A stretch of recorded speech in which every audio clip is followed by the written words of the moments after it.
আসসালামু আলাইকুম এভরিওয়ান। আজকে আমি স্বাগতম জানাচ্ছি নতুন একটি ভিডিও নিয়ে। আজকের ভিডিওটা খুব ইম্পোর্টেন্ট হতে যাচ্ছে অনেকের জন্য, বিশেষ করে যারা বাইরে পড়াশোনার কথা ভাবতেছেন এবং বাইরে সেটেল হওয়ার কথা ভাবতেছেন, হায়ার এডুকেশনের জন্য বাইরে যাবেন, তাদের জন্য খুব গুরুত্বপূর্ণ একটি ভিডিও। কারণ আজকে আমি কথা বলবো MOI, হোয়াট ইজ MOI? আমি আজকে কথা বলবো MOI, যেটা খুবই গুরুত্বপূর্ণ। হোপ আপনারা বেশিরভাগ মানুষই জানেন যে MY লাগে, MY এই শব্দটার সাথে পরিচিত। আবার অনেকে কনফিউজ আছে যে শব্দটা আসলে কি, এটার মানে কি, এটা কি কি কাজে লাগে, কোথায় পাওয়া যায়। তো এইসব বিষয় নিয়ে আজকে আলোচনা করব। তো চলে যাই। ফার্স্টে যা, এটার ফুল মিনিং হলো মিডিয়াম অফ ইনস্ট্রাকশন সার্টিফিকেট। মানে আপনি কিভাবে পড়াশোনা করেছেন, মানে আপনার পড়াশোনা করেছেন, পড়াশোনার মাধ্যমটা কি ছিল, ওই মাধ্যমের যে সার্টিফিকেটটা, এইটাই হলো গিয়া MOI। মানে মিন্স আপনি যদি ইংলিশ মিডিয়াম স্কুলে পড়াশোনা করেন, তাহলে আপনার যদি আইএলটিএস না থাকে, আপনি MOI দিয়েও কিন্তু বিভিন্ন ভার্সিটিতে ব্যাচেলরে মাস্টার্সে অ্যাপ্লাই করতে পারবেন। কি দেখিয়ে? যে হ্যাঁ, আমি ইংলিশ মিডিয়াম স্কুলে পড়েছিলাম। বা যারা মাস্টার্সের জন্য যাবেন, তাদের ক্ষেত্রে এটা আরো সহজ, কারণ তারা তো ইংলিশে পড়াশোনা করে, তো তাদের ক্ষেত্রেও মিডিয়াম অফ ইনস্ট্রাকশন MOI দেওয়া হয়। এবং স্কুল থেকে যারা কলেজে উঠবেন, তাদের ক্ষেত্রেও দেওয়া যায়, কারণ কলেজে যারা ইংলিশ মিডিয়ামে পড়াশোনা করে, তাদেরকে MOI দেওয়া হয়। তো MOI দিয়ে কি প্রমাণ করা হয় যে সে ইংলিশ মিডিয়ামে পড়েছে বা ইংলিশ প্রফিসিয়েন্সি তার আছে। কেউ যদি আইএলটিএস না দেয়, তা এটা দিয়েও তার অ্যাপ্লাই করা যায়। তো এই জন্য হলো MOI-টা। আচ্ছা, আমরা দেখি MOI-টা কি কি ক্ষেত্রে লাগে। আচ্ছা, MOI কি? এক document issued by an educational institute. যে এডুকেশনাল ইনস্টিটিউট এটা ইস্যু করে থাকে। এটা হতে পারে স্কুল বা ইংলিশ মিডিয়াম স্কুল, হতে পারে কলেজ, ইংলিশ মিডিয়াম কলেজ অবশ্যই, হতে পারে ইউনিভার্সিটি। ইউনিভার্সিটিরা MOI করে, কারণ ইউনিভার্সিটিতে ইংলিশে পড়াশোনা হয়। তো এখানে দেখাতে পারে যে MOI আছে, তার মানে কি সে ইংলিশে পড়াশোনা করেছে। তো এটা অনেক ইউনিভার্সিটি গ্রহণ করে।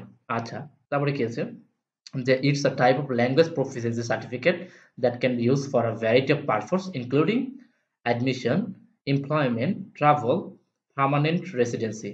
তার মানে এটা কি? English proficiency certificate. এটা পড়াশোনার পাশাপাশি আরো অনেক কাজে ব্যবহৃত হয়। যেমন পড়াশোনার ক্ষেত্রে যেটা আছে যে অ্যাডমিশন, এমপ্লয়মেন্ট মানে চাকরির ক্ষেত্রে, ট্রাভেল, পার্মানেন্ট রেসিডেন্সি, এগুলোর ক্ষেত্রে ব্যবহৃত হয়। যেমন আমরা যদি অ্যাডমিশনের ক্ষেত্রে দেখি, যে আমরা জানি যে বিভিন্ন অ্যাডমিশন ক্রাইটেরিয়ার ক্ষেত্রে, রিকোয়ারমেন্টের ক্ষেত্রে, আমরা যদি যারা বাইরে পড়াশোনা করার জন্য আগ্রহী, তারা অবশ্যই জিনিসগুলো দেখেন যে ওখানে লেখা আছে যে MOI বা আইএলটিএস লাগবে। তো MOI থাকলেও অ্যাপ্লাই করা যায়। অ্যাপ্লাই করলে অফার লেটার MOI দিয়ে আনা যায়। তো এই সার্টিফিকেটটা দিয়ে হায়ার স্টাডির জন্য, অ্যাব্রোডে যাওয়ার জন্য এটা এপ্লাই করা যায় সার্টিফিকেটটা। এটা একটা আপনার এমনি যে সার্টিফিকেট আছে, সাধারণত আমরা যে টেস্টিমোনিয়াল বলি বা আপনার বাংলায় বলি প্রত্যয়নপত্র। তো এইগুলোর মতো করে ইংলিশে লেখা থাকে। তার মিডিয়াম অফ ইনস্ট্রাকশনটা ইংলিশে ছিল। মানে সে ইংলিশে পড়াশোনা করেছে, ইংলিশ ল্যাঙ্গুয়েজে পড়াশোনা করেছে। তার এই ইংলিশ ভাষায় তার সবগুলো পড়াশোনা হয়েছে। এটা দেওয়া থাকে। আচ্ছা, তারপরে যদি দেখি আমরা এমপ্লয়মেন্ট। এমপ্লয়মেন্টের ক্ষেত্রে কি হয়? MI সার্টিফিকেট আর sometimes requested by private employers. Private এমপ্লয়ার্সরা কি করে? এটা রিকোয়েস্ট করে। এটা সবসময় অনেক সময় এমপ্লয়াররা দেখতে চায় যে MOI আছে কিনা, মানে সে ইংলিশে পড়াশোনা করেছে কিনা, মানে ইংলিশ প্রফিসিয়েন্সি চেক করার জন্য। আইএলটিএস না থাকলেও সে ইংলিশ প্রফিসিয়েন্সি চেক করার জন্য MOI লাগে। আচ্ছা, তারপর যদি আসে আমরা যেটা travel. MOI certificates can be use for travel to other countries. বিভিন্ন কান্ট্রিতে, বিভিন্ন দেশে ভ্রমণের জন্য তারা আইএলটিএস চায় বা অন্য কিছু চায়।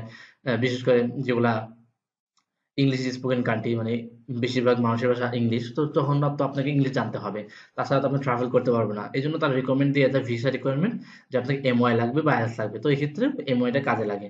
এরপর কি লাস্ট ওয়ান কি? Permanent residency. তো MOI certificate can be use to apply for permanent residency in another country. তো কোন কান্ট্রিতে বসবাসের ক্ষেত্রে আপনি আইএলটিএস এর পাশাপাশি MOI সার্টিফিকেট যেতে পারে। আইএলটিএস নিয়ে যান না, কিন্তু সেখানে থেকেছেন, থেকে কি তাদের যে পিআর পাওয়ার অপরচুনিটিটা আপনার হয়েছে, সেটা আপনার পূরণ হয়েছে, কিন্তু এখন আপনার ল্যাঙ্গুয়েজ স্কিলটা নেই। তো সেই ক্ষেত্রেও MOI দিয়ে আপনি সেখানে এপ্লাই করতে পারেন। তো এইসব ক্ষেত্রে আমাদের MOI লাগে। তো স্টাডি অ্যাব্রোড নিয়ে আরো যদি বিস্তারিত জানতে চান, তাহলে অবশ্যই কমেন্ট করবেন, তাহলে আমরা ওই রিলেটেড আরো ভিডিও বানাবো। তো আজকে পর্যন্তই। আল্লাহ হাফেজ।